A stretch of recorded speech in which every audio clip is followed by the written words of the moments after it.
ఈ రోజు ట్రేడ్ ఎలా చేయబోతుందని చెప్తానండి. ముందుగా ప్రీవియస్ డే అనేది ఏమైందో తెలుసుకుందాం. ప్రీవియస్ డే అనేది గ్యాప్ డౌన్ అనేది ఓపెన్ అయిందండి. ఓపెన్ అయ్యి ఈ రెసిస్టెన్స్ ని బ్రేక్అవుట్ అనేది చేసింది. ఇక్కడ చాలా మంది బయర్స్ అనే వాళ్ళు వచ్చుంటారు. అలాగే ఈ రెసిస్టెన్స్ పైన చాలాసేపు అనేది కన్సల్టేషన్ అనేది చేసి ఈ జోన్ ని బ్రేక్అవుట్ అనేది చేసింది. ఇక్కడికి చాలా మంది బయర్స్ అనే వాళ్ళు వచ్చుంటారు. ఈ బయర్స్ ని దీనికి మార్కెట్ అనేది ఇక్కడ సెల్లింగ్ అనేది స్టార్ట్ చేసింది. అలాగే ఇక్కడ సపోర్ట్ ని బ్రేక్ డౌన్ చేయగానే ఇక్కడికి చాలా మంది సెల్లర్స్ వచ్చుంటారు. అలాగే ఇక్కడ విధంగా సెల్లర్స్ గిటంగా వచ్చుంటారు. సెల్లర్స్ దీనికి మార్కెట్ అనేది 50% రీట్రేస్మెంట్ అనేది అవ్వలేదండి. ఇక్కడికి హై టు లో అనేది ఫిబ్ వేస్తే ఇక్కడ 50% జోన్ అనేది నేను మార్క్ చేసి పెట్టుకున్నాను. అలాగే ఇక్కడ క్లోజింగ్ టైమ్ లో ఈ సపోర్ట్ తీసుకుంటూ క్లోజ్ అనేది అయ్యింది. కాబట్టి ఇక్కడ బయ్యర్ ఉంటాడు, అలాగే ఇక్కడ ఉన్న సెల్లర్ గిటంగా ఉండి ఉంటాడు. కాబట్టి ఒకవేళ మనం గ్యాప్ డౌన్ కేసులో బయింగ్ సైడ్ అనేది ట్రేడ్ అనేది తీసుకుందాం. ఎందుకంటే ఇక్కడ ఉన్న సెల్లర్ కి రీట్రేస్మెంట్ అనేది కాలేదు కాబట్టి ఈ సెల్లర్ ని టార్గెట్ చేయడానికి మనం బయింగ్ సైడ్ అనేది ట్రేడ్ అనేది తీసుకుందాం. ఒకవేళ ఫ్లాట్ ఓపెనింగ్ లో గిటంగా మనం బయింగ్ సైడ్ అనేది ట్రేడ్ అనేది తీసుకుందాం. ఎందుకంటే ఈ రీట్రేస్మెంట్ జోన్ అనేది చాలా దూరం అవుతుంది కాబట్టి. అలాగే గ్యాప్ అప్ కేసులో మనం సెల్లింగ్ సైడ్ అనేది ట్రేడ్ అనేది తీసుకుందాం. ఎందుకంటే ఈ రీట్రేస్మెంట్ అనేది వీళ్ళకి అవుతుంది కాబట్టి వీళ్ళకు 50% లాస్ అనేది కనిపిస్తుంది కాబట్టి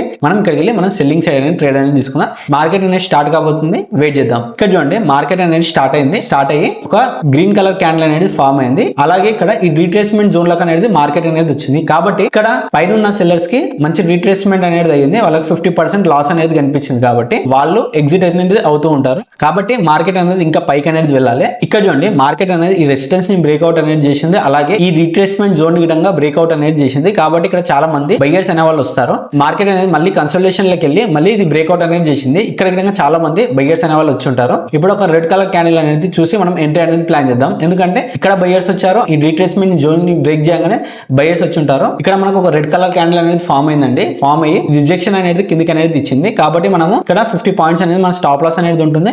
140 పాయింట్స్ అనేది మన టార్గెట్ అనేది ఉంటుంది. వెయిట్ చేద్దాం మన టార్గెట్ అనేది హిట్ అవుతుందో లేదో చూద్దాం. ఇక్కడ చూడండి ఇక్కడ ఈ విక్ లో ఉన్న సెల్లర్స్ ని తినేసిందండి మార్కెట్. ఇక్కడికి వెళ్ళి మార్కెట్ అనేది కిందికి అనేది వెళ్ళాలి. చూద్దాం ఇక్కడ నా స్టాప్ లాస్ అనేది హిట్ అయిందండి. ఇక్కడికి వెళ్ళి మార్కెట్ అనేది ఖచ్చితంగా కిందికి వెళ్ళాలి. ఇక్కడ ఓన్లీ నేను ఇక్కడ ఇంట్రాడే బయ్యర్స్ ని టార్గెట్ అనేది చేశాను. ఇలాంటి చార్ట్ ట్రేడింగ్ కాన్సెప్ట్స్ గురించి లైక్ చేసి సబ్స్క్రైబ్ చేయండి.